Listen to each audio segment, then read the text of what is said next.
안녕하세요. 수도권에 살고 있는 30대 초반 여자입니다. 현재 간호사로 일하고 있어서 교대 근무하며 야간 근무도 자주 하거든요. 그래서 잠을 깨기 위해 이곳의 사연을 자주 듣고 있답니다. 예전엔 라디오를 들었는데 여기 사연이 더 재밌어서 거의 습관이 되었네요. 저도 아주 파란만장한 결혼과 이혼 스토리를 가지고 있거든요. 아직 젊은 나이에 이런 일을 겪다니 한때는 화도 났어요. 그래도 빨리 끊어냈다는 데에 위안을 얻고 살고 있답니다. 여러분께도 이 경험을 공유하고 싶어서 이렇게 사연을 보내봅니다. 저의 이야기 한번 들어주시겠어요? 간호학과 졸업하고 대학 근처의 정형외과에서 일을 시작하게 되었어요. 건물 4층을 통으로 써서 그 근방에서는 가장 큰 병원이었답니다. 그래서 직원 수도 참 많았어요. 들어가서 거의 2년은 정신없이 일만 했던 것 같아요. 일에 적응하는 게 너무 힘들어서 연애는 생각하지도 못하고 살았고요. 남편은 같은 병원에서 일하는 방사선사였는데요. 거의 부딪힐 일이 없어서 이름도 몰랐고 마주치면 인사만 하는 정도였어요. 그러다 병원장이 야심차게 전 직원 회식을 한번 한 적이 있었는데요. 그때 우연히 남편이 제 옆에 앉게 되었죠. 이렇게 아름다운 분이 우리 병원에 계셨다니 몰랐네요. 제가 아까 옆에서 보고 깜짝 놀랐잖아요. 농담도 잘하시네요. 아무튼 좋게 봐주셔서 감사해요. 오늘은 회식한다고 화장을 좀 해서 그런가요? 쌩얼도 엄청 예쁘실 것 같은데요. 아무튼 이렇게 얘기하게 돼서 영광입니다. 우리 앞으로 친하게 지내요. 그 이후부터 남편은 병원에서 만나면 농담도 걸고 종종 커피나 간식거리를 갖다 주면서 수다도 떨고 가곤 했어요. 그러다 같이 밖에 나가서 점심도 먹고 꽁냥꽁냥 썸 타는 분위기가 이어졌죠. 딱 해주는 거 보면 다 눈치채잖아요. 나한테 관심이 있구나. 그런 게 아주 팍팍 느껴지더라고요. 사실 남편의 외모는 제 이상형과는 딴판이었어요. 그래서 처음에는 남편이 대시를 해도 별로 마음에 들진 않았었는데요. 다정하고 유머러스한 모습에 마음을 점점 열게 되더라고요. 직업이 비슷하다 보니까 의지가 많이 됐어요. 환자들 때문에 속상한 일이 있으면 위로도 이해도 잘해줬죠. 또 간호사가 아무래도 여초 직업이다 보니 직장 동료 때문에도 힘들거든요. 나 오늘 막내 간호사 때문에 진짜 너무 힘들었잖아. 무서워서 뭘 물어보지도 못하겠어. 걔 왜 그래? 우리 자기 힘들게. 다음에 또 그러면 나한테 말해. 내가 바로 찾아가서 혼내줄게. 말뿐이라도 병원 안에 내 편이 있다는 게 힘이 되더라고요. 병원 직원들도 우리 관계를 다 알게 돼서 의도치 않게 공개 연애를 2년을 했네요. 모두들 우리가 결혼할 거라고 생각하는 것 같더라고요. 그러다 보니 자연스럽게 결혼 이야기까지 나오고 서로 어떤 결혼 생활을 원하는지 자주 이야기를 나눴어요. 주변에 내 친구들 보니까 반반 결혼을 많이 하더라고. 내가 보기에도 그렇게 하는 게 합리적이고 좋은 것 같아. 우리 지금까지 서로 모은 게 얼마인지 부모님 재산 그런 거 신경 쓰지 말자. 그냥 생활비 딱 반반씩 내고 부모님 용돈은 각자 해드리는 거 어때? 그럼 집안일도 반반, 혼수며 집이며 다 반반인 거 알지? 물론이지. 집 대출 이자도 반반씩 딱 내고 가전제품 같은 것도 다 반반씩 나눠서 사자. 난 이거 예전부터 말해놔서 우리 부모님은 당연히 그러려니 하실 거야. 어때? 자기 진짜 합리적인 남자 만난 거야. 요즘 세상에 이렇게 부담 안 주는 남자가 어딨냐? 남편은 결혼 시작 전부터 다 반반으로 나누자고 했어요. 그러면서 자기 같은 남자 어디서 만날 수 없다며 엄청 깨어있는 척 하더라고요. 사실 그렇게까지 하는 건 별로 생각해 본 적이 없었는데 다른 친구들한테 물어보니 여자 쪽이 손해볼 건 없다고 하더라고요. 그래서 남편이 원하는 대로 하기로 했어요. 집을 구할 때도 각자 예산은 묻지도 따지지도 않고 딱 5천만 원씩 냈고요. 나머지는 다 남편 이름으로 대출받아서 병원 근처 신축 아파트를 매매했답니다. 명의는 당연히 공동명의로 했죠. 결혼식도 축의금으로 모두 계산했고 신혼여행도 반반 내고 예약해서 갔어요. 근데 돈 쓸 때마다 영수증을 악착같이 모으는 남편의 모습을 보니 좀 쎄하더라고요. 그것도 결혼 생활 중 가장 꿀 떨어진다는 신혼여행에서 말이죠. 부모님하고 가족들 드릴 선물도 각자 사자고 해서 그렇게는 했는데 좀 서운했죠. 아니나 다를까 여행 잘 갔다 와서는 할 말이 있다더군요. 그러면서 여행 기간 동안 모은 영수증을 쫙 보여주더라고요. 여행 가서 쓴 돈이야. 내가 반씩 나눠서 싹 계산했어. 편하게 오늘 환율로 해서 여기 써진 금액 내 계좌로 보내줘. 근데 자기야, 내가 예쁘다고 해서 산 목걸이랑 선글라스도 반반씩이야?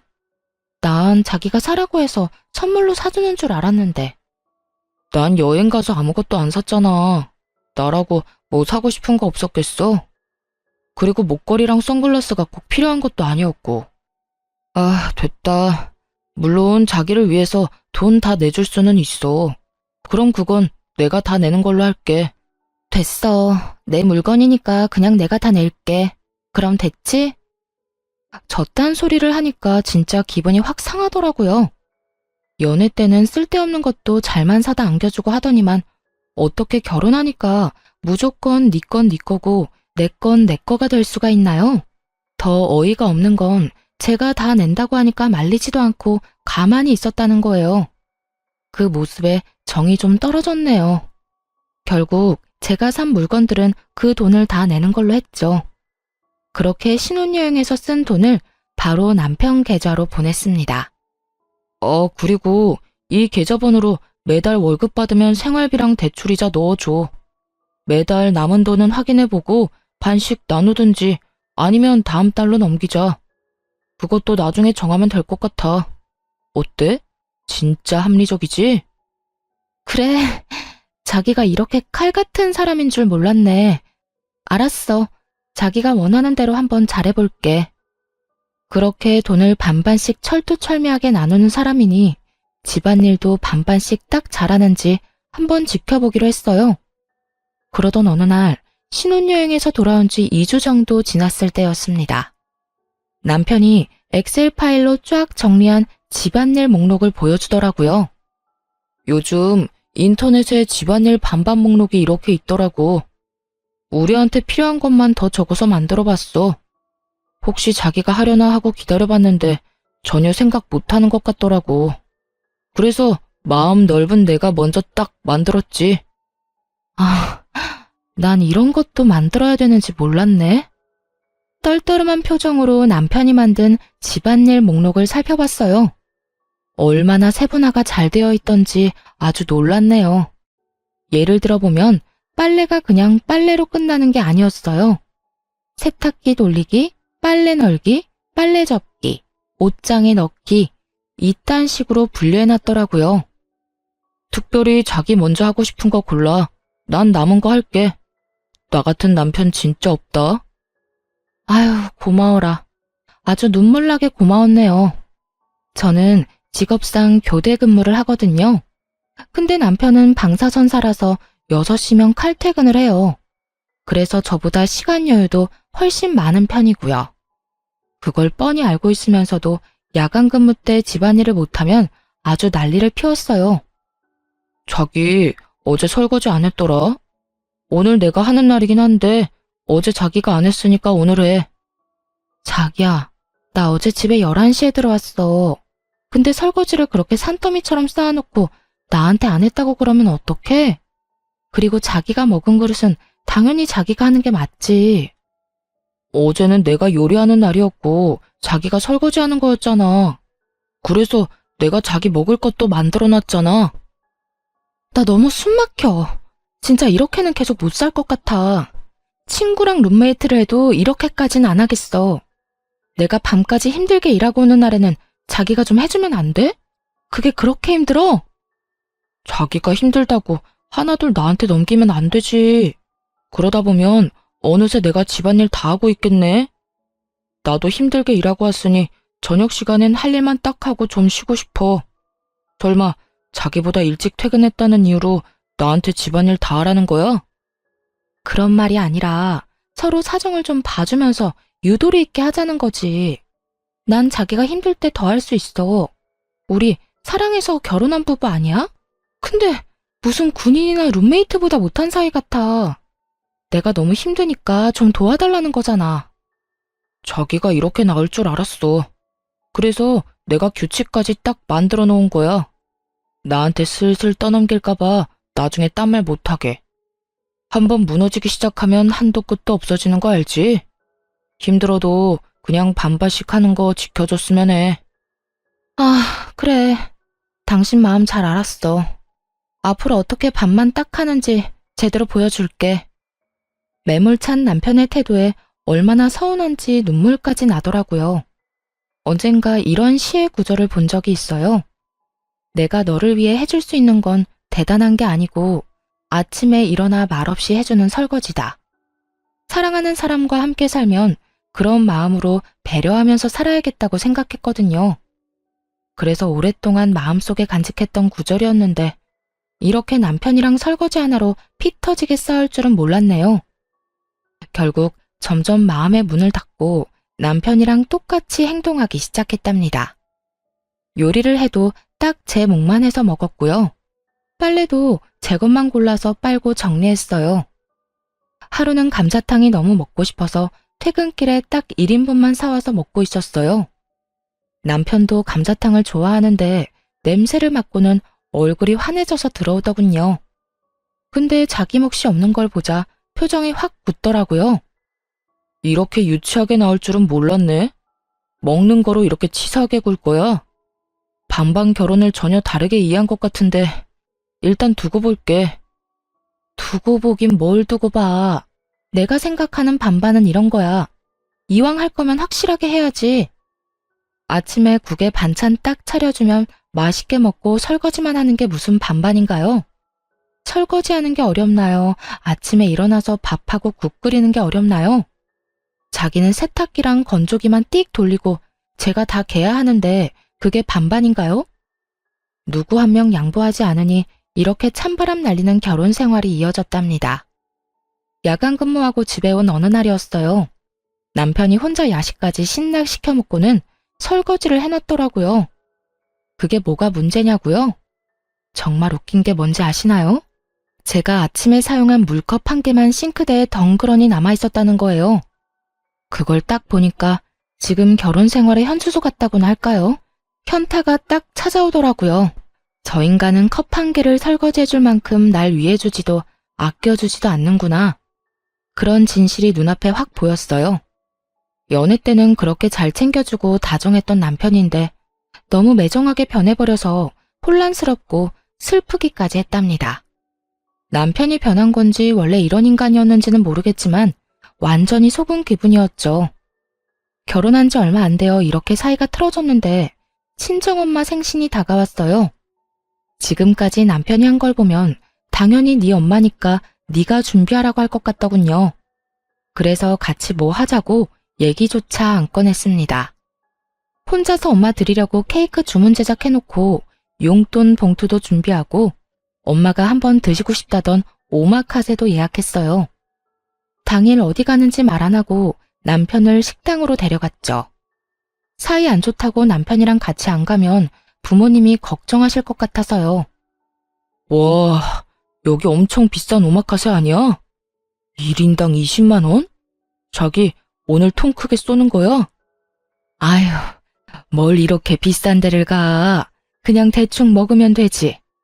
엄마 생일이 뭐 대단한 날이라고. 이렇게 부담 주기 싫어. 다른 데 가. 아, 엄마. 오늘 같은 날 비싼 거 드셔야죠. 돈 걱정 말고 들어가요. 엄마 딸 돈 열심히 벌고 있잖아요. 그래 여보. 오늘 우리 사위랑 딸 덕 좀 보자고. 우리도 그 유명하다는 오마카세 먹어보자. 아주 화기애애한 분위기로 식사를 해서 다행이었죠. 남편은 엄청 신기해하면서 잘 먹더라고요. 부모님도 디저트까지 맛있게 잘 드셔주셨어요. 미리 준비한 케이크를 드리니 너무 예쁘다면서 엄마가 감동을 하시더라고요. 용돈 봉투도 함께 드리니 아버지도 엄지척을 하시면서 좋아하셨고요. 남편은 뭔 생각을 하는지 입을 해 벌리고 보고만 있었고요. 식사를 마무리하고 계산할 때 남편한테 말했어요. 내가 지금 계산할 테니까 반은 생활비 통장으로 보내줘. 그러자 남편이 아주 보레된 듯이 화들짝 놀라더라고요. 왜? 왜 내가 반을 내? 장모님 생신이니까 당연히 네가 내는 거지. 그리고 나한테 한마디 상의도 없이 이 비싼 데를 와놓고 뭐? 이렇게 무턱대고 나한테 반을 내라 한다고? 부모님 들으셔. 왜 이렇게 큰 소리로 화를 내? 다 반반하자고 해서 물어본 거잖아. 시부모님 생신 때도 내가 절반 내면 되잖아. 난 우리 부모님 생신 때 이런 거 사드린 적 없어. 집 밖으로 삼겹살도 안 먹으러 간다고. 우린 그냥 집에서 차려 먹어. 근데 오마카세라니 진짜. 아, 자기 너무 과소비가 심한 거 아니야? 그때 밖에 계신 줄 알았던 아버지가 우리 뒤를 쓱 지나가시더라고요. 화장실에 다녀오신 것 같았어요. 얘기를 다 들으셨을 거라 생각하니 너무 민망하고 부끄러워서 얼굴이 벌개졌죠. 너무 열받아서 머리까지 아프더라고요. 그럼 자기가 먹은 건 자기가 계산해. 결국 부모님과 제 비용만 계산했어요. 그러자 옆에서 아주 침까지 튀기면서 난리를 치더라고요. 내가 여기 오고 싶어서 왔어? 어딘지도 모르는데 당신이 끌고 온 거잖아. 그래놓고 나한테 20만 원을 내라고? 그러긴 혼자 제일 잘 먹던데. 만약 당신 부모님 생신 때 어디 가면 내가 먹은 건 내가 낼 테니까 걱정 마. 그렇게 말하고 휙 나가버리자 남편이 엄청 당황하더라고요. 그러거나 말거나 부모님 옆에 서서 남편이 나오기를 기다렸죠. 부모님이 냉랭한 분위기를 느끼셨는지 계속 제 눈치를 보시는데 더 짜증이 났어요. 결국 남편이 자기 몫을 계산하고 거칠게 문을 팍 열고 나오더라고요. 차마 부모님 앞에서 화는 못 내니까 아주 그냥 썩은 얼굴을 하고 있었어요. 당연히 저 역시 기분이 좋을 리가 없죠. 도저히 웃는 얼굴로 있을 수가 없더라고요. 결국 약속이 있다며 서둘러 부모님을 집에 데려다 드렸어요. 집에 오는 내내 얼마나 구시렁대던지 진짜 남편 입을 틀어막고 싶었죠. 내가 먹고 싶어서 먹었어? 당연히 앞에 나온 음식을 남기면 안 되니까 먹은 거지. 근데 나한테 다짜고짜 20만 원을 내라니 진짜 이건 아니지 않아? 우리 부모님 앞에서 태도가 그게 뭐야? 우리 눈치 보시느라 생신날 마음 불편하게 만들고 나 진짜 속상해. 내가 다 내달라고 한 것도 아니잖아. 이런 날 기분 좋게 반 내줄 순 없는 거야? 다른 사람들한테 좀 물어봐. 억지로 그런 비싼 데 끌고 가서 돈 내게 한 게 잘한 건지 아닌지. 그리고 각자 부모님만 알아서 챙기기로 해놓고 왜 자꾸 규칙을 어겨? 자기 이럴 때마다 나 진짜 짜증난다고. 나야말로 이런 결혼 생활 답답하고 넌더리가 나. 이런 게 반반 결혼인 줄 알았으면 당신이랑 절대 결혼 안 했어. 완전히 속은 기분이라고. 나도 마찬가지야. 이렇게 낭비 심하게 하는 여잔 줄 알았으면 나도 너랑 결혼 안 했다고. 그걸 시작으로 며칠을 아주 박 터지게 싸웠어요. 결혼한 지 6개월도 안 됐는데 집에 들어가기가 싫더라고요. 퇴근했는데도 밖에서 한참 서성이다가 들어간 적도 많아요. 다들 이렇게 사는 건지 아님 내 결혼만 망한 건지 이런 고민 어디에 말하기도 부끄러워서 혼자 벙어리 냉가슴 앓듯 끙끙댔답니다. 엎친 데 덮친 격으로 병원에서도 힘든 일이 이어져서 더 지쳐갔어요. 가장 고참 간호사랑 말다툼을 했는데 그 후로 그 간호사가 못살게 굴었거든요. 케어가 힘든 환자를 일부러 맡기거나 힘든 스케줄만 골라서 일하게 하는 둥 너무 서럽고 힘들게 하더라고요. 한참 선배라서 감히 대들지도 못했죠. 여러분도 뉴스에서 가끔 들어보신 적 있을 거예요. 몇몇 간호사들 사이에 태움 문화라고 감정적으로 진짜 힘들게 하거든요. 신입 간호사 시절에는 이것 때문에 한 달 중 20일은 화장실에서 울었어요. 경력이 쌓이면서 좀 나아졌나 했더니 이 나이에 다시 괴롭힘 당할 줄은 몰랐네요. 요즘 병원에서 너무 힘들어. 나 지금 수간호사랑 사이 안 좋은 거 자기도 알지? 다른 애들까지 다 선동해서 나랑 말도 못하게 하더라. 나 이번 달에 주말마다 출근하는 거 알지? 너무 힘들어서 진짜 우울증 걸릴 것 같아. 당신만 힘든 거 아니야. 나도 말을 안 해서 그렇지 병원에서 엄청 힘들어. 그 정도도 못 견디면 되겠어? 수간호사랑 얼른 풀어. 계속 이래봤자 당신만 손해야. 풀긴 뭘 풀어.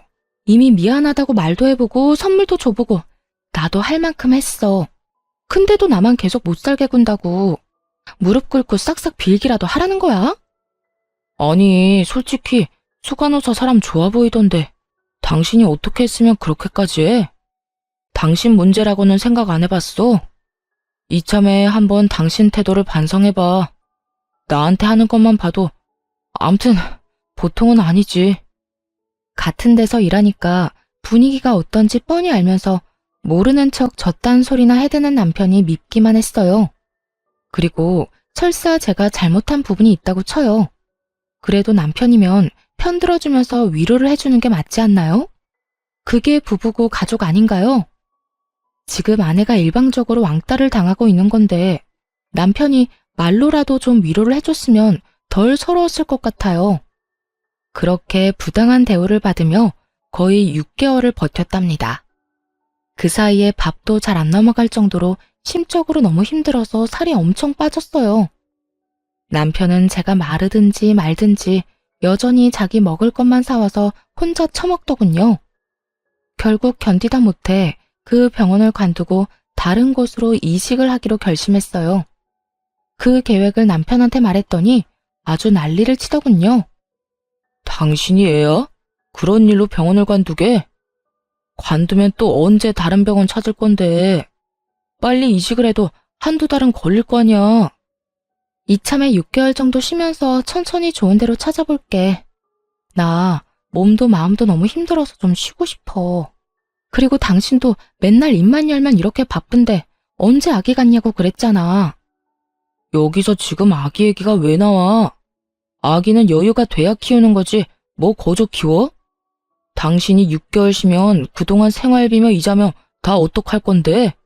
설마 나한테 다 내라고 하는 건 아니지? 역시나 그놈의 돈 얘기가 나올 줄 알았어요. 하지만 이미 다 생각해둔 게 있었죠. 걱정하지 마. 내가 다달이 내야 하는 생활비랑 이자는 꼭 줄 거니까. 당신이야말로 내가 집에 있는다고 집안일 더 시킬 생각이나 하지 마. 내 걱정은 말고 당신이나 확실히 해. 그것만 잘 지킨다면야 당신이 이직하는 건 반대하지 않을게. 그래도 명심해. 난 외벌이 가장 될 생각은 전혀 없어. 다음 직장 빨리 새로 구하는 게 좋을 거야. 나한테 피해줄 생각은 절대 하지 마.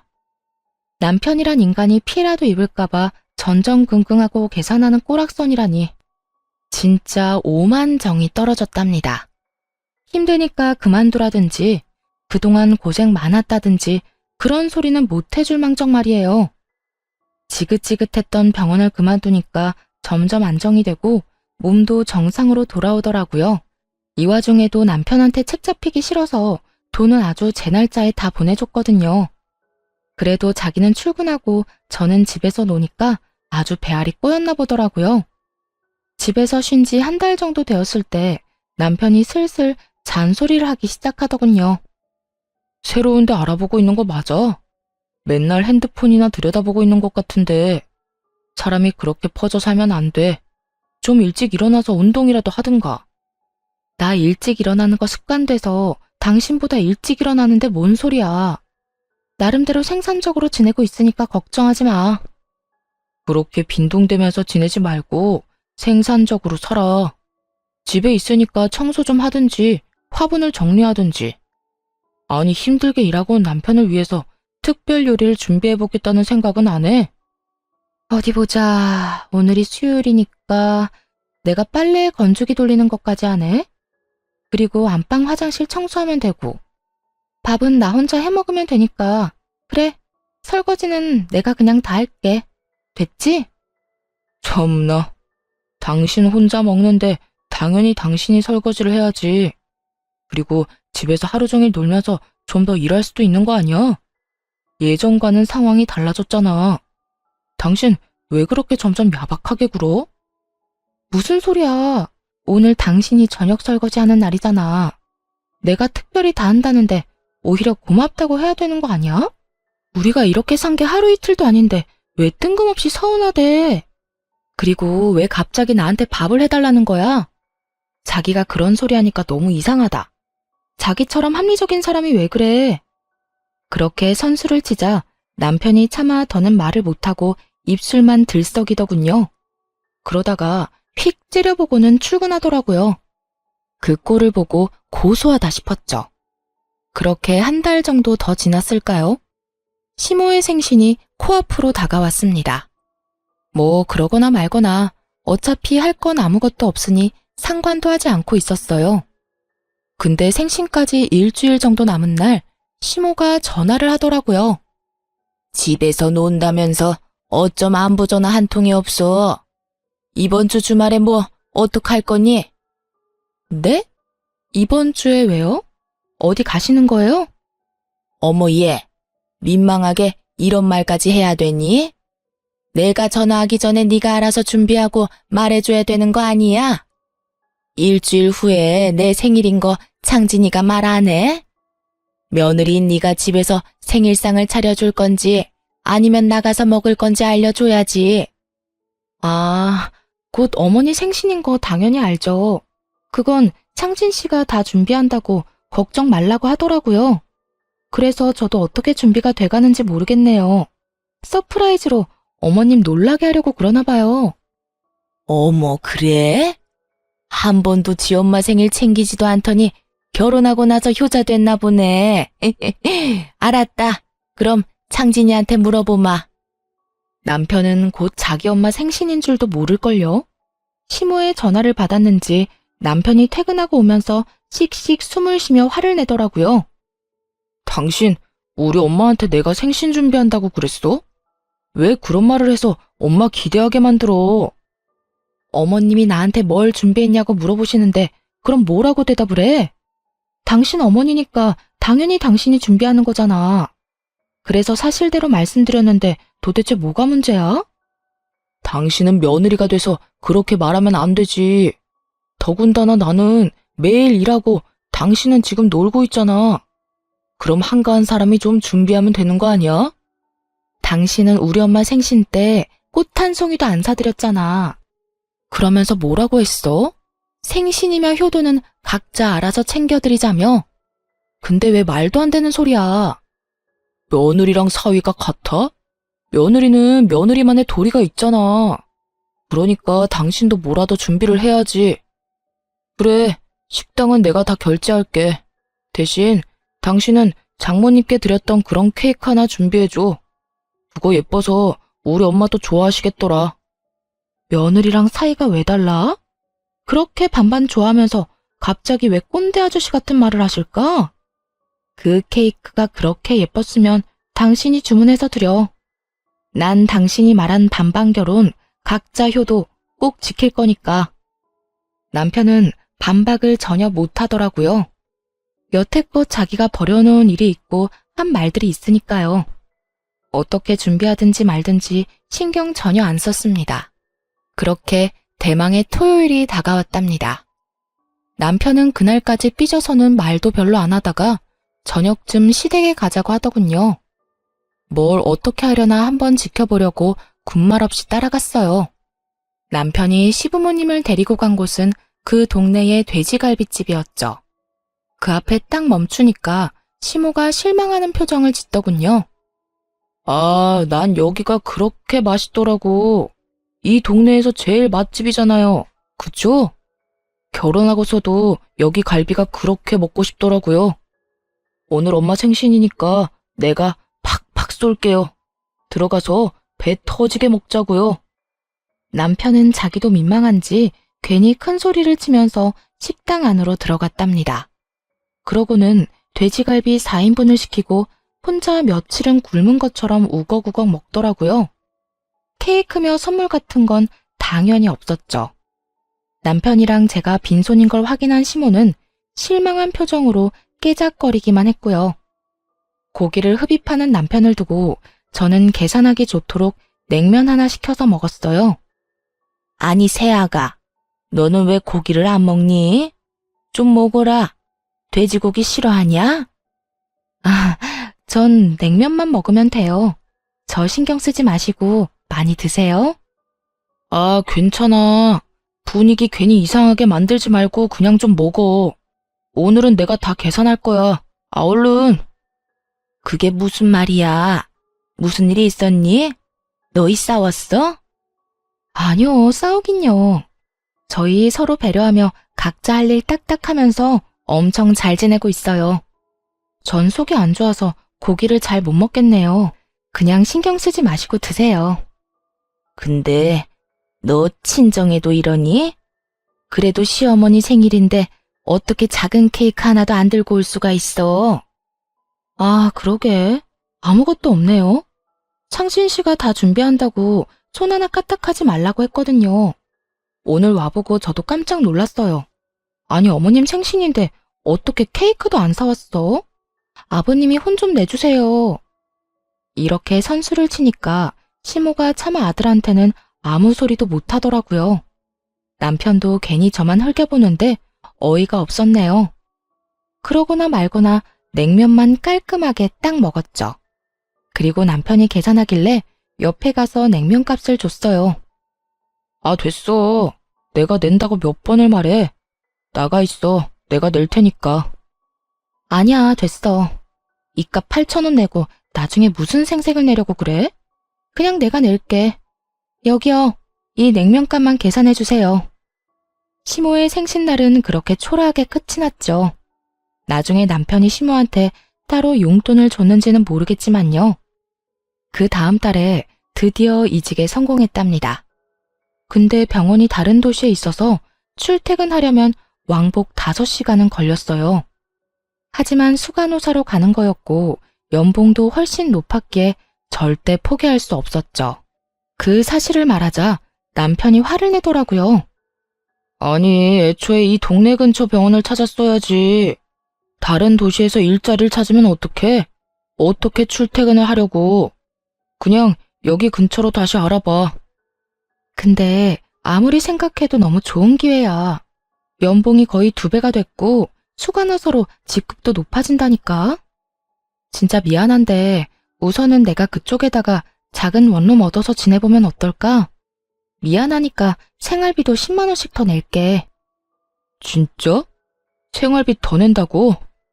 뭐 연봉이 2배라니까 좀 아깝긴 하네. 자기랑 떨어져서 지내는 건 너무 싫은데 어쩔 수 없지. 그 병원이 별로라 금방 그만둘 수도 있으니까 우선은 한번 해봐. 내가 응원할게. 자기가 이렇게 이해해주다니 진짜 고마워. 내가 토요일마다 꼭 올라올게. 힘든 시기지만 조금만 고생하면 돈 많이 모을 수 있으니까 우리 힘내자. 생활비도 더 내고 돈을 많이 번다고 하니까 역시나 반대는 안 하더라고요. 그렇게 새로운 병원으로 출근을 했어요. 근처에 저만의 작은 아파트도 마련했답니다.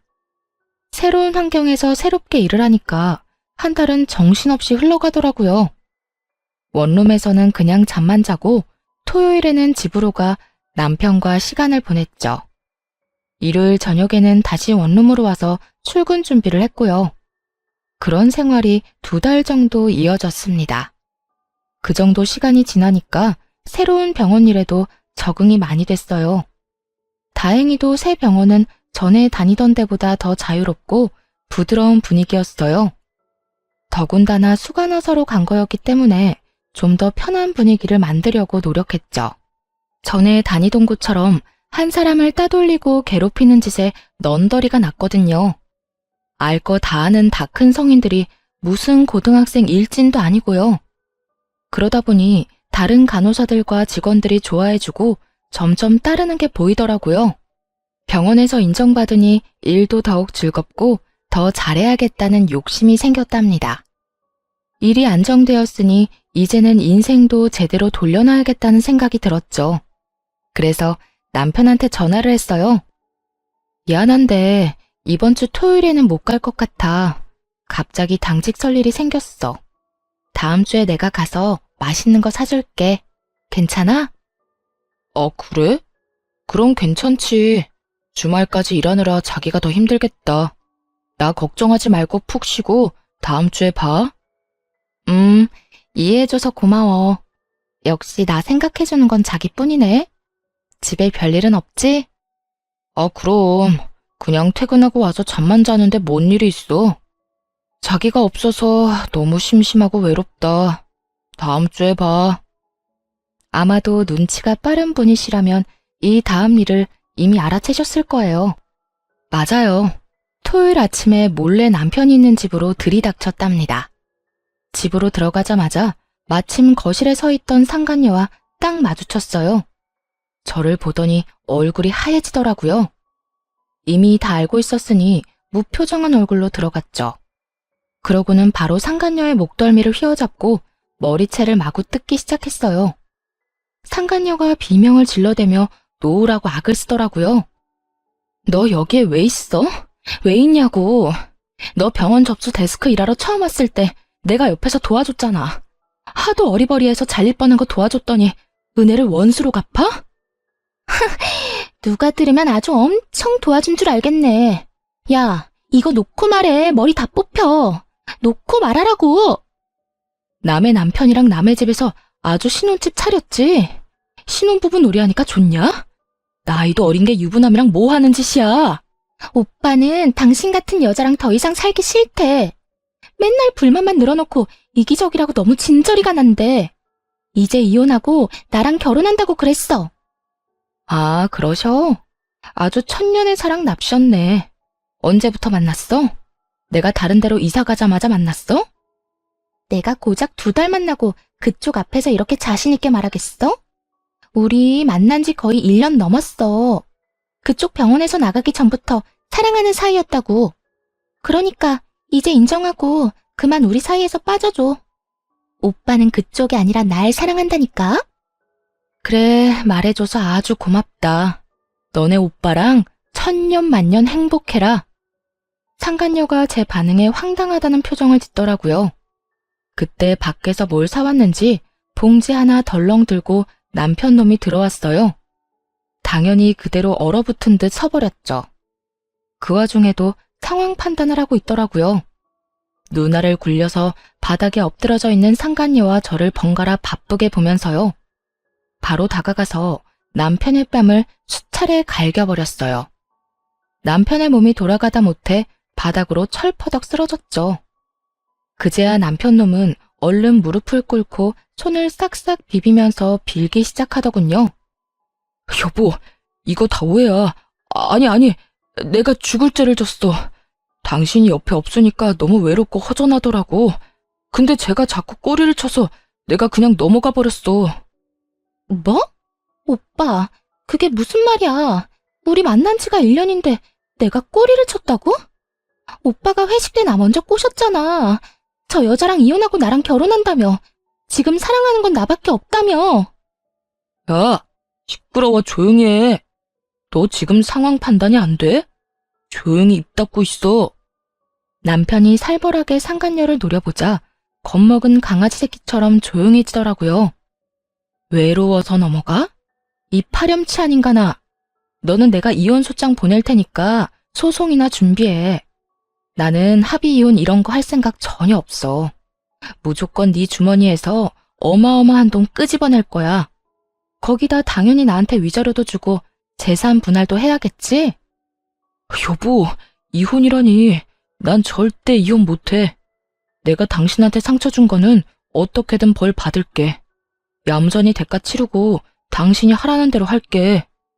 그렇게 좋아하는 반반 나누기 이번에는 못할 것 같은데 어쩌니?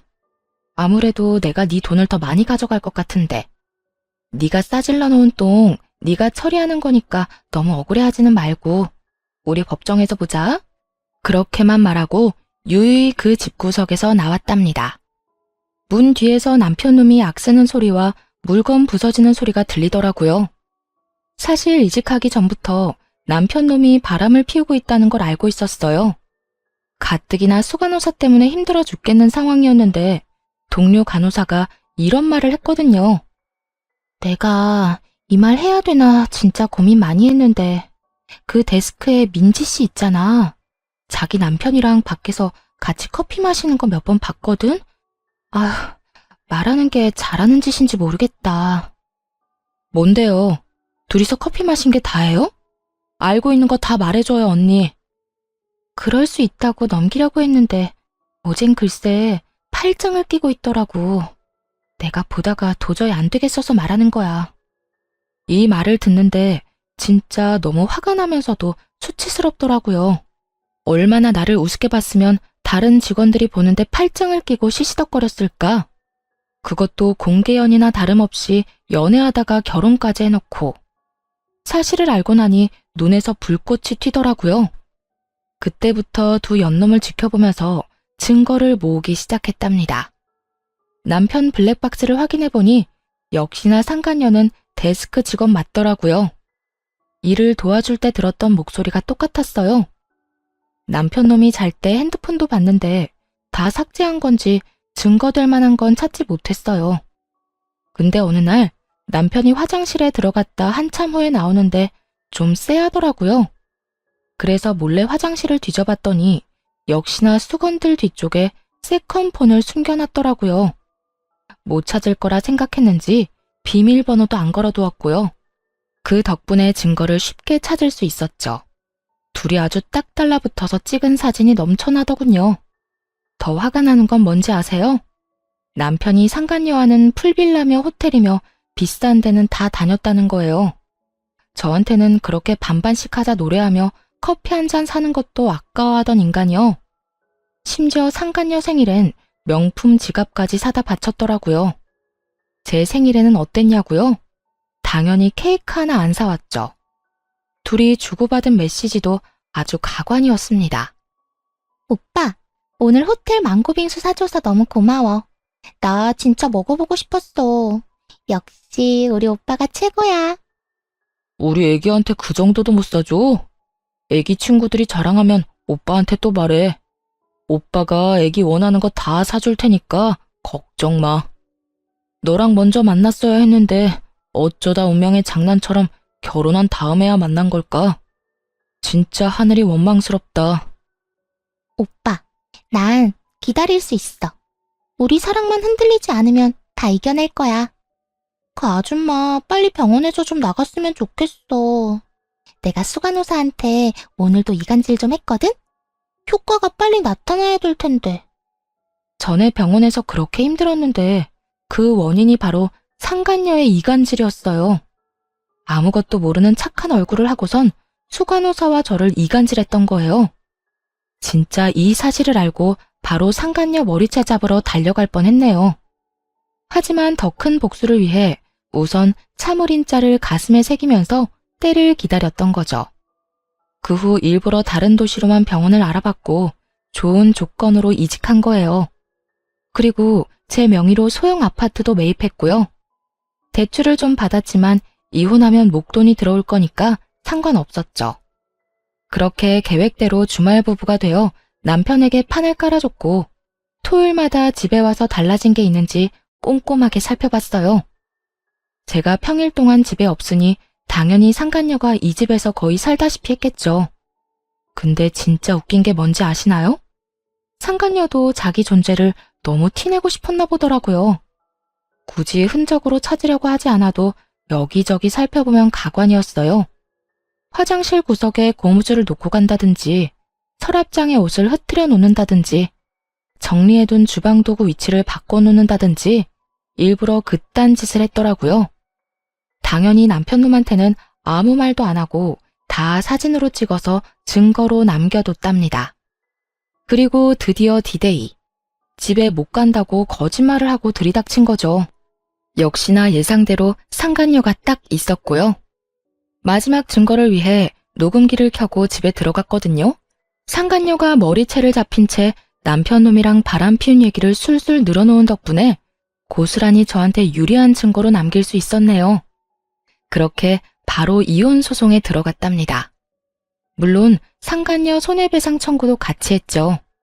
하지만 여기에서 끝내줄 수는 없겠죠. 앙큼하게 저의 직장 생활을 엉망으로 만든 게 바로 그 상간녀니까 말이죠. 큼직한 전지를 사서 두 연놈을 찍은 사진을 다 붙이고 둘이 바람 피웠다는 내용을 대문짝만하게 써서 잘 보이는 곳에 딱 붙여놨답니다. 어디에 붙였기는요? 제 전 직장이자 두 사람이 지금 일하고 있는 병원 문 앞이죠. 당연히 남편놈이 전화를 해서 난리를 피웠죠. 당신, 이게 무슨 짓이야? 아니, 내가 잘못을 했어도 직장에다가 이런 짓을 해? 지금 병원 난리 났다고. 게다가 민지는 임시직이어서 오늘 바로 잘렸어. 난 병원장이 지금 권고사직 말하고 있고. 아무리 그래도 남의 밥줄까지 끊으면 어떡해? 쫄쫄 굶고 살라는 거야? 나야말로 너 같은 쫌생이 쪼다 만나서 인생 말아먹을 뻔했어. 나한텐 조각 케이크 하나 안 사준 주제에 걔한텐 아주 별것 다 사줬더라. 꼴에 신혼여행 때도 안 간 풀빌라까지 갔던데. 이참에 둘이 행복하게 사셔. 아, 걔한텐 반반 노래 좀 하지 마라. 당장 도망간다. 야, 너 말 다 했어? 내가 바람 피운 건 잘못했다 쳐. 그렇다고 남의 직장에다 이게 뭐 하는 짓이야? 당장 와서 떼. 내가 왜? 그거 내가 붙인 거니까 그대로 놔둬. 내 허락 없이 떼기만 해봐. 기물 파손죄로 신고해버릴 거니까. 이 파렴치한 인간아. 바람 피운 주제에 뭐가 그렇게 당당해? 내가 정말 어이가 없어서. 네 잘못들은 네가 제일 좋아하는 돈으로 갚게 될 거야, 이 못된 인간아. 그 전화를 마지막으로 다시는 전 남편 놈의 연락을 받아주지 않았습니다. 그 인간이랑 1분 1초도 더는 엮이기 싫었거든요. 소송이 시작되고 모든 연락은 변호사를 통해서만 했습니다. 소송이 길어져도 상관없다는 마음으로 스트레스 받지 말고 살자고 다짐했거든요. 어차피 그 인간이 유책 배우자니까 당연히 승소할 거였으니까요. 상간녀 손해배상에서도 승소했고 많지는 않지만 1,000만 원 받았네요. 그래도 아직 20대인 상간녀 입장에선 꽤 큰 돈이고 상간녀 인생에 지울 수 없는 기록을 남겼다는 게 중요한 거죠. 변호사 말로는 남편 놈이 이미 그 여자랑 헤어졌다며 선처를 바란다고 했다더군요. 일하던 병원에서 잘리고 근처 병원까지 소문이 파다하게 나서 재취직이 어렵다네요. 그래서 남편 놈이 오랫동안 백수로 지내니까 여자가 도망갔다더라고요. 그렇게 사랑한다더니 금세 마음이 바뀐 게 참 웃겼어요. 둘이 아주 잘 어울리는 바퀴벌레 한 쌍이라 결혼해서 잘 살기를 바랬는데 말이죠. 9개월 정도 시간이 흐르고 이혼 소송에서도 승소했어요. 남편 놈한테 위자료 2,000만 원 받았고 같이 살던 집은 팔아서 절반은 챙겼죠. 받은 돈으로 지금 사는 아파트 대출 거의 대부분을 갚았네요. 지금은 혼자만의 집에서 평화롭게 지내는 하루하루가 얼마나 소중한지 몰라요. 전 남편 놈은 아직도 백수인 채 집도 절도 없어서 결국 부모님 집으로 들어갔대요. 그 인간이 생활비 달라고 닥달하고 뭐든 반반씩 하자고 말할 때마다 서러웠는데요. 지금은 혼자 충분히 벌면서 재테크도 많이 하고 원하는 것 다 사먹고 예쁜 옷도 걱정 없이 사니까 너무 여유롭고 좋아요. 그 인간이랑 살 때는 왜 1,500원짜리 커피 한 잔 사 마시기도 힘들었는지 참. 이젠 앞으로 하고 싶은 거 다 하면서 행복을 위해서 살려고요. 사연 들어주신 여러분들도 늘 행복하시고 건강하셨으면 좋겠습니다. 함께 해주셔서 감사합니다.